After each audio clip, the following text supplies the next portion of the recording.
तो गाइस कैसे हैं आप सब लोग। वेंजेंस के एपिसोड 26 के साथ हाजिर हो। तो लास्ट एपिसोड के एंड पे हमने देखा था रॉयल एकेडमी के जो डीन होते हैं वो हमारे जाओ को अपना स्टूडेंट बना लेते हैं और उसके ग्रैंड मास्टर बन जाते हैं और उससे कहते हैं तो यहीं पर रुककर ट्रेनिंग कर सकते हो। तो हमारा जाओ भी बहुत ज्यादा खुश हो जाता है, कहता है ग्रैंड मास्टर आपका बहुत बहुत शुक्रिया। एपिसोड की शुरुआत में हमारा जाओ उन्हीं के बैकयार्ड में वहाँ पर प्रैक्टिस कर रहा होता है, वो अपनी तलवार के साथ ट्रेनिंग कर रहा होता है। तो ग्रैंड मास्टर आगे बढ़ते हैं और उसे कहते हैं क्या तुम्हें पता है कि तलवार को कैसे इस्तेमाल किया जाता है। तलवार को यूज करते हुए तुम्हें अपनी मोमेंटम और अपनी स्पिरिट दोनों को कंबाइन करना पड़ता है, तब जाके तुम एक तलवार को अच्छे से यूज कर सकते हो। तलवार तुम्हारी बॉडी के साथ मूव करती है, जबकि तुम्हारी तलवार बॉडी के साथ मूव करने के साथ साथ तुम्हारा हार्ट भी इसमें शामिल होता है। अच्छा तलवारबाज वही होता है जिसकी बॉडी और जिसका दिल दोनों तलवार के साथ बिल्कुल एक हार्मोनी में हो, यानी कि वो सिंक्रोनाइजेशन में हो। तुम तलवार को ठीक से यूज कर पाओगे। तुम्हारा जाओ उनके एडवाइस को मानते हुए अपनी तलवार को घुमाता है और सामने पड़े हुए एक बड़े से लकड़ी के तोते को काट देता है। तुम्हारा जाओ उनसे कहता है ग्रैंड मास्टर आप बताएं कि मैंने कैसा किया। मैंने इस लकड़ी का पिलर को काट दिया। उसके मास्टर से कहते हैं हाँ तुम पहले से काफी ज्यादा बेहतर हो, कल के मुकाबले में आज तुमने अच्छा किया। तो ग्रैंड मास्टर हमारे जाओ से कहते हैं मैं तुम्हें सिर्फ यहाँ पर बेसिक स्किल्स को सीखने के लिए दे रहा हूँ, कहीं तुम्हें इस बात से कोई कंप्लेन तो नहीं है। जाओ उनसे कहता है नहीं ग्रैंड मास्टर मुझे इस बात से कोई भी कंप्लेन नहीं है। हालांकि मुझे अपनी कल्टीवेशन को स्टार्ट किए हुए ज्यादा समय नहीं हुआ, लेकिन मैं इस वक्त वारियर स्टेज तक पहुंच चुका हूँ। मुझे बेसिक्स के बारे में कुछ भी नहीं पता क्योंकि इससे पहले तो मेरे पास कल्टीवेशन थी ही नहीं। तो मुझे लगता है कि मुझे बेसिक से ही स्टार्ट करना चाहिए, तभी मैं जल्दी से कल्टीवेशन को आगे बढ़ा पाऊंगा। मास्टर से कहते हैं बेसिक जान स्किल्स जो होते हैं ये बहुत ज्यादा स्पेशल होते हैं। किसी भी डेडली मास्टर के जो स्किल्स होते हैं वो बहुत ज्यादा डेडली होते हैं, लेकिन अगर तुम्हारे पास बेसिक स्किल्स नहीं है तो फिर तुम वहाँ पर आसानी से मारे जा सकते हो। तो मेरे इंटेंशंस के बारे में पता है तो अच्छी बात है कि तुम एक जीनियस डिसाइपल हो। ग्रैंड मास्टर से कहते हैं ये तो बहुत ही अच्छी बात है कि तुम्हारे पास बहुत ही अच्छी कॉन्स्टिट्यूशन और बहुत ही अच्छी बॉडी है कि तुम जल्दी से ब्रेक थ्रू कर रहे हो और तुम वारियर लेवल तक पहुंच भी चुके हो। मुझे लगता है कि तुम्हें बहुत ज्यादा जल्दी नहीं करनी चाहिए। उनसे कहता है ग्रैंड मास्टर आपका बहुत बहुत शुक्रिया, मैं इन सारी बातों को याद रखूंगा। उसी वक्त में सीटू से पीछे से निकलती है और उसे कहती है तो तुम इसकी बातों को याद रखोगे लेकिन मेरी किसी भी बात को याद नहीं रखते।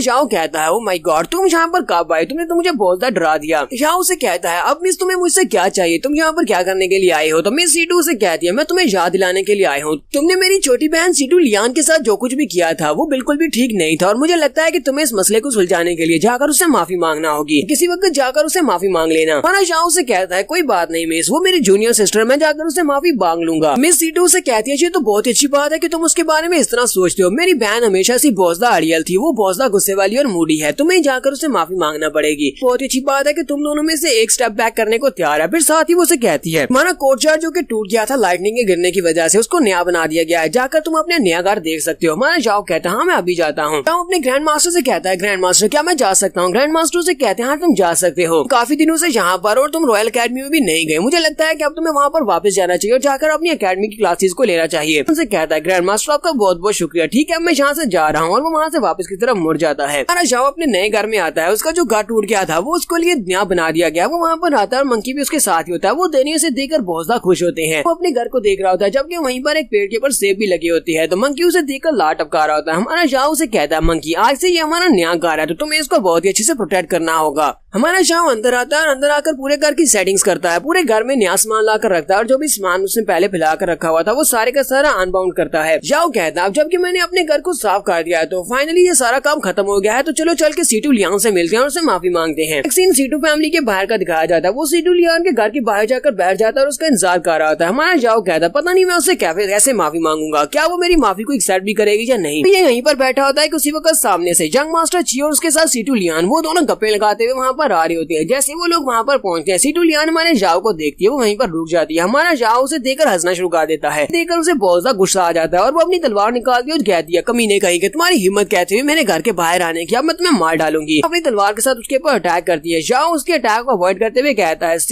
जूनियर सिस्टर प्लीज शांत हो जाओ, तुम क्या कर रही हो, तुम कुछ ज्यादा ही रूड बन रही हो। जबकि वो उसकी बात को इग्नोर करते हुए फिर से अपनी तलवार को घुमाते हुए उसके ऊपर अटैक करती है और कहती है मैं तुम्हें आज मार डालूंगी। लास्ट टाइम तुमने मेरे साथ बहुत ही बुरा किया था, इसी वजह से आज तुम मेरे हाथों से नहीं बचोगे, मुझे तुम्हारी कोई बात नहीं सुननी। तुम अपनी तलवार के अटैक को रिलीज करते हुए उसके ऊपर बहुत सारे अटैक करती है, बहुत सारी स्लैशेस लगाती है और उनमें से काफी से स्लैशेस हमारी जाओ की बॉडी के ऊपर लगती है जिससे उसकी बॉडी के ऊपर कट लगते हैं और उसका ब्लड बहना शुरू हो जाता है। जाओ से कहता है मुझे यहाँ पर मजबूर मत करो, मैं यहाँ पर तुमसे माफी मांगने के लिए आया हूँ लेकिन तुम मेरे ऊपर अटैक कर रही हो। सीटू लियान उसे कहती है माफी मांगने का अब कोई भी फायदा नहीं है, जबकि मैं तुम्हें मारना चाहती हूँ और मैं तुम्हें मार कर ही रहूंगी। जाओ उसे कहता है लगता है कि तुम ऐसे नहीं मानने वाली, तुमने तो कुछ ज्यादा ही हद पार कर दी। और साथ ही अपने 6 ईयर से कहता है 6 ईयर मेरी तलवार दो और वो वो दूर से उसकी तलवार को उठाकर फेंक देता है। जाओ अपनी तलवार को कैच करता है और उसे कहता है लगता है तुम ऐसे नहीं मानने वाली। वो अपनी तलवार निकालता है और उसकी तलवार के साथ अपनी तलवार को टकराता है। वो उसके साथ अपनी तलवार को टकराता है तो सीटू लियान के हाथ से उसकी तलवार गिर जाती है। सीटू लियान भी इस बात से काफी हैरान हो जाती है और कहती है तो कैसे हो सकता है। हमारा जाओ से कहता है मेरी बात को ध्यान से सुनो, तो तुमने यहाँ पर मेरे पर दोबारा अटैक किया तो फिर मैं भी तुम्हें मार डालूंगा। मैं यहाँ पर तुमसे माफी मांगने के लिए आया हूँ। तुमों के यहाँ पर मेरी बात को सुनी नहीं रही। जबकि जंग मास्टर ची वहाँ पर खड़ा होता है। वो उसे कहता है जाओ बस करो, तुम यहाँ पर कर क्या रहे हो, ये बहुत ज्यादा शर्मनाक है। हमारा जाओ गुस्से के साथ जंग मास्टर ची से कहता है तुम अपनी बकवास बंद करो। जब ये तुम्हारी गर्लफ्रेंड मेरे पर अटैक कर रही थी उस वक्त तुमने इसको नहीं रोका। जब मैं इसके पर अटैक करने लगा हूँ तो तुम मुझे रोक रहे हो। तुम थोड़ी देर पहले ये सारी बातें नहीं कर सकते। तो जंग मास्टर ची आगे बढ़ता है और उसे कहता है तुम्हें पता है कि यहाँ पर स्कूल के अंदर रूल है कि डिसाइपल्स एक दूसरे के साथ ऐसे ही फाइट नहीं कर सकते, इसलिए तुम्हें यहाँ पर रुकना होगा। जाओ फिर से चलाकर उसे कहता है कहीं तुम पागल हो या फिर तुम अंधे हो क्या, तुम्हें दिखाई नहीं दिया तो लियान ने पहले मेरे पर अटैक किया था, उस वक्त तुमने क्यों नहीं कहा कि यहाँ पर रुक जाओ, इस तरह तो यहाँ पर फाइट करना अलाउड नहीं है। यंग मास्टर ची उसकी किसी भी बात को नहीं सुन रहा था। वो उसे कहता अगर तुम दोनों में कोई गलतफहमी हो गई तो तुम दोनों को अपनी गलतफहमी को मिटा लेना चाहिए, लेकिन यहाँ पर आपस में फाइट करना ये किसी भी बात का हल नहीं है। सीटू लियान फिर से जाकर अपनी तलवार को उठा लेती है और कहती है मुझे इस लड़के के बारे में सब कुछ क्लियर है। मुझे यहाँ पर इतना पता है कि मुझे इस लड़के को जाने नहीं देना, मैं इसको मारना चाहती हूँ और मैं इसको मार डालूंगी। हमारा शाओ जल्दी से पीछे की तरफ मुड़ जाता है और कहता है अगर ऐसी बात है तो फिर मुझे यहाँ पर माफी मांगने का क्या फायदा, अब मैं यहाँ से जा रहा हूँ, तुम जहाँ मर्जी जाओ, तुम बाढ़ में जाओ। जबकि जंग मास्टर ची हमारे शाओ को वहीं पर रोक लेता है और कहता है मुझे लगता है कि तुम्हें यहीं पर रुकना चाहिए और इसके साथ जो भी मसला है उसको क्लियर करना चाहिए, वरना ये सभी लोगों को क्या लगेगा तुम यहाँ पर लड़कियों के बुली कर रहे हो। यहाँ पर इस सबको क्लियर करके जाना होगा। हमारा जाओ से कहता है तुम हो कौन और तुम्हें किसने हक दिया कि मेरे रास्ते में खड़े होकर मुझे रोक सकते हो, यहाँ से दफा हो जाओ। जंग मास्टर ची से कहता है तुम तो कुछ ज्यादा ही एरोगेंट हो। जंग मास्टर ची फिर से पीछे की तरफ मुड़ता है। सीटू लियान से कहता है हाँ मुझे पता है कि हमारी अकेडमी का रूल है कि यहाँ पर फेलो डिसाइपल्स एक दूसरे के साथ फाइट नहीं कर सकते, लेकिन आज यहाँ पर एक एक्सेप्शन होने वाली है। वो अपने फैन को पीछे की तरफ घुमाते हुए हमारे जाओ के ऊपर अटैक कर देता है। वो हमारे जाओ के ऊपर जब अटैक करता है तो हमारा जाओ इस बात से काफी हैरान होता है। वो अपनी तलवार को घुमाते हुए उसके अटैक को वहाँ पर ब्लॉक करता है। वो उसे कहता है थोड़ी देर पहले तो तुम कह रहे थे कि यहाँ पर अटैक नहीं कर सकते, अब तुम मेरे पर अटैक कर रहे हो। जाओ उसके सारे के सारे अटैक्स को ब्लॉक कर लेता है। वो उसके सारे अटैक्स को ब्लॉक करता है। उसी वक्त सीटू लियान उसे कहती है यंग मास्टर जी क्यों ना हम दोनों यहाँ पर मिलकर इसके ऊपर अटैक करें, हम दोनों मिलकर इसको मार डालते हैं। इसको मारने के बाद जो कुछ भी इल्जाम होगा वो सारे के सारे मैं अपने सर ले लूंगी। तो हमारा जाओ डीमन पावर्स को रिलीज करता है और कहता है तुम लोगों को क्या लगता है कि मुझे मारना यहाँ पर आसान है, तुम दोनों मिलकर भी मुझे मार नहीं सकते। वो वहाँ पर अपनी पावर्स को रिलीज करता है। उसी वक्त वहाँ पर सीटू चिंग आ जाती है। सीटू चिंग उनसे कहती है तुम लोग यहाँ पर क्या कर रहे हो, सभी लोग यहीं पर रुक जाओ। मास्टर ची आगे बढ़ता है और उसे कहता है मिस सीटू प्लीज हमें माफ करना, इस लड़के ने हमें मजबूर किया था। मास्टर सीटू हमारे जाओ से कहती है मैंने तुम्हें कहा था कि इससे माफी मांगनी है, लेकिन तुम यहाँ पर आकर कर क्या रहे हो, तुम तो यहाँ पर आकर मुश्किल क्रिएट कर रहे हो। जाओ कहता है टीचर मैंने यहाँ पर आकर इससे माफी मांगी थी, लेकिन इसने मेरी माफी को एक्सेप्ट नहीं किया और ये मुझे मारना चाहती है। सीटू लियान भी से कहती है सिस्टर क्या तुम इस लड़की की साइड लेने वाली हो।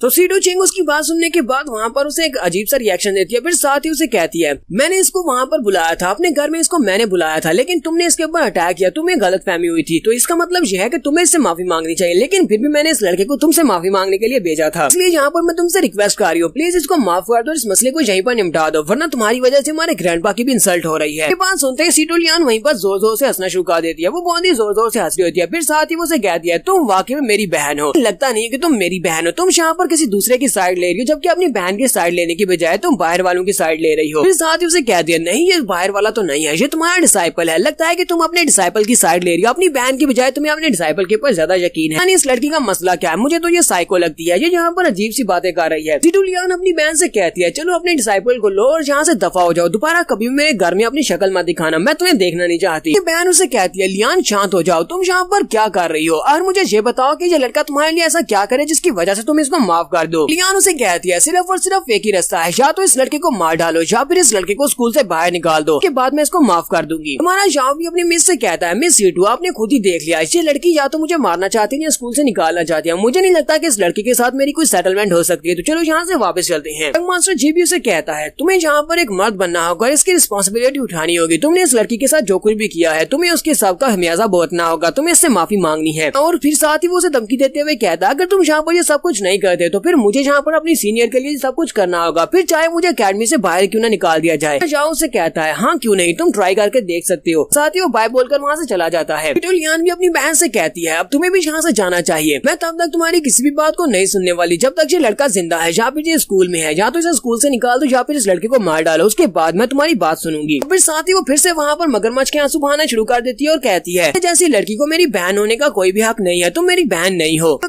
यंग मास्टर जी आगे बढ़ता है, लियान को दिलासा देते हुए कहता है तुम्हें अपनी बड़ी बहन के साथ इस तरह बात नहीं करनी चाहिए। ये जाओ शुई के डिसाइपल है, ये उसकी मास्टर है, ये अपने स्टूडेंट के साथ इस तरह बिहेव करेगी, तुम्हारी साइड लेगी, तो फिर सभी लोग इसके बारे में बातें करेंगे कि ये अपने स्टूडेंट्स के साथ बिल्कुल भी अच्छा नहीं करती। C2 आगे बढ़ती है और उसे कहती है मुझे लगता है कि तुम्हारा नाम शियान जी है। तो लियान के क्लासमेट होना, वो उसे कहता है हाँ मेरा नाम शियान जी है। तो टीचर उसे कहती है तो फिर ठीक है, तो पता है कि तुम प्राइम मिनिस्टर के बेटे हो, तुम काफी ज्यादा अच्छी हो और ज्यादा मेहनत करो और तुम बहुत ज्यादा आगे बढ़ोगे, ज्यादा मेहनत करने की जरूरत है। वो उसे कहता है ठीक है मिस, आपका बहुत बहुत शुक्रिया। और साथ ही वो वहाँ से पीछे की तरफ मुड़ जाती है। जब वो वहाँ से जा रही होती है तो सिर्फ अगर शियान जी वहाँ पर खड़ा होकर सोच रहा होता है, तो ये तो अच्छी बात है कि तुम्हें मेरे बारे में पता है, तुम तो हमारी फ्यूचर की क्राउन प्रिंसेस हो। तो यहाँ पर हम लोग अपनी एपिसोड 26 का एंड करेंगे। एपिसोड की एक्सप्लेनेशन अच्छी लगी हो तो कमेंट करके बताइएगा। चैनल को सब्सक्राइब कर दे, वीडियो को लाइक और शेयर कर दे। शुक्रिया।